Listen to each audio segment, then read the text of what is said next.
Hey. We are currently in Utah still. St. George, Utah. Temperature 91 degrees. Oh my The sun gosh. isn't even up yet. Yesterday it was 112. It might have gone up higher. I stopped checking after a while. I did feel like it might have gotten a little warmer later on. We are not used to the hot. Dry heat my ass. Well, I still prefer it. At least when you went outside, you didn't start dripping, sopping wet like you do in Absolutely Ohio. true. And the phone overheats in your pocket just because it's out there. Yeah. Unfriggin' believable. Yeah, it's been, people are like, oh, it's hot in Ohio. And you're like, yeah, it gets really hot and really sweaty. But like, wow, you go outside here and you're like, you can't breathe. It's hot. Like, we had the air on and it did not cool our space down at all last night. So it took a while. Very interesting, fun stuff. So, yeah. But we're doing laundry. One of those things you got to do. And a really cool laundry mat. It's actually very high tech. Yes. So here we'll that actually worked out pretty show well. you real quick. It's pretty nice, very clean, and kind of cool. We got a whole thing going on here. I wish I had a washer that big at home. I could wash comforters and stuff. Yep. I So could wash those mattress toppers and stuff like that. we're the only ones here right now. So fun stuff. Kids are in the RV sleeping right outside. Literally right outside the door.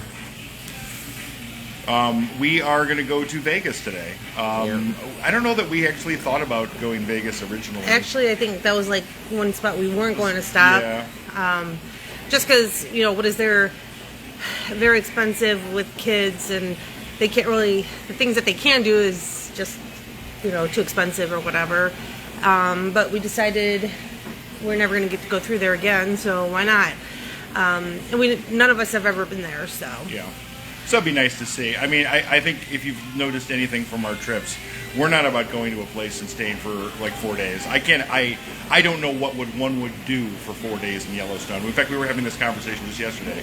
We saw the whole place in a day. We saw everything there is to see in that place. I'm sure there's more, but unless if you're not a hiker. Yeah, if you're in the hiking. If you're in the hiking, I get it. There's lots to do. Yeah. But we saw everything. I mean, I can accurately describe every single thing I saw. It was amazing. I did nothing less. But I don't want to spend forever day. The Grand Canyon, absolutely. I don't see how you could do more than a couple hours there. Right. Again, unless you're hiking. Unless you're a hiker, and then I grant you there is lots to do.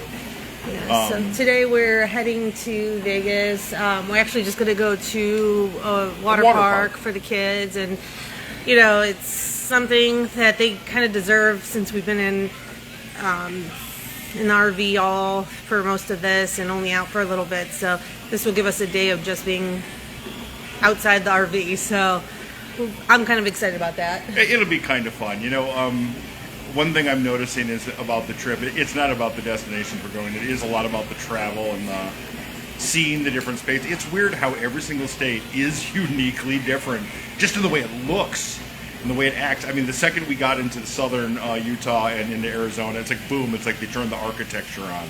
Yeah. So it's like now it's all southern architecture, and it's like it's all scrub grass, and it's like the people are different. They drive differently. It's weird to see that. Yeah. I had a really fun time at the Paiute Museum yesterday. We went through an Indian reservation. Apparently that is the term they use. Yeah. And got to go through their little museum there. Unfortunately, the children were a little high-strung, so as a result, we couldn't see as much as we wanted to see. Yeah. But the highlights of the trip often are the dumbest little things you do. Yeah. I kind of learned a lot. I didn't realize how much. The Mormons had oppressed them? Yeah. Yeah, you think the federal government is bad. Oh my God, let's talk Mormons. Yeah, so they had to go to, the government put them in schools to make them not savages, which is insane. I can't believe a lot of the stuff that I read in the museum. So it was a very eye-opening learning experience, and I really like that I had that opportunity to go in there and see everything. I had hoped very much, but we were both concerned about going onto a reservation because we didn't want to be like, okay, we're tourists and we want here put on a show for us. I didn't want that. I wanted to kind of see Like, what is it really like? And we weren't sure how to approach that. And that museum actually it kind of opened the door a little bit because it's put on by the National Park Service and also by the Paiute Nation. And it was very respectful. I liked it.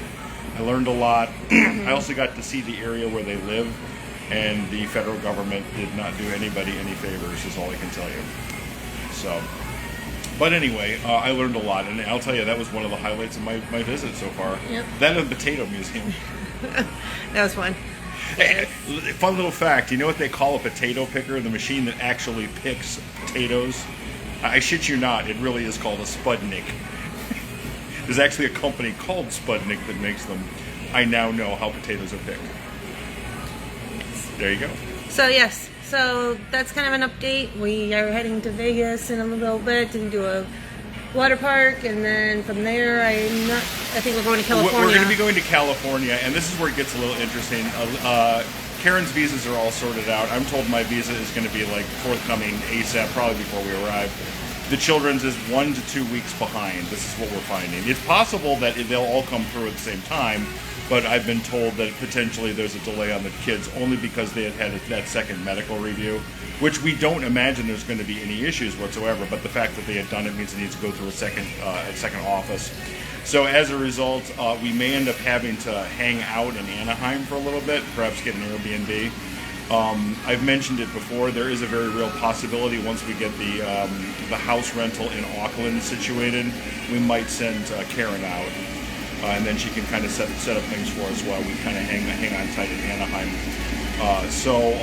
We'll update you as we know. This is the sort of thing that evolves on a minute-to-minute basis. I could literally get an email in 5 minutes, and all of a sudden our plans will change. So, yeah. But fun stuff with that's what it is. If you decide you're going to do visas. Visas take years. Visas are pains, but it is worth it if you're trying to change up your life and go somewhere new. So, gotta keep pushing I'm so glad through. we've done this trip. I really, seriously, and it's not about the places we visited from the point of view of like, oh great, I went to the Grand Canyon or I saw Devil's Tower. That didn't mean anything. I think I'm understanding people a little bit better and why they think the way they do. And not in a disrespectful way. I think I kind of get. If you live in Wyoming, you will have a certain personality, if for no other reason than the way Wyoming functions. You have to. Yeah. So I feel very privileged to have seen this. All right, well, we'll reach out again, and we'll talk to you guys soon. Bye.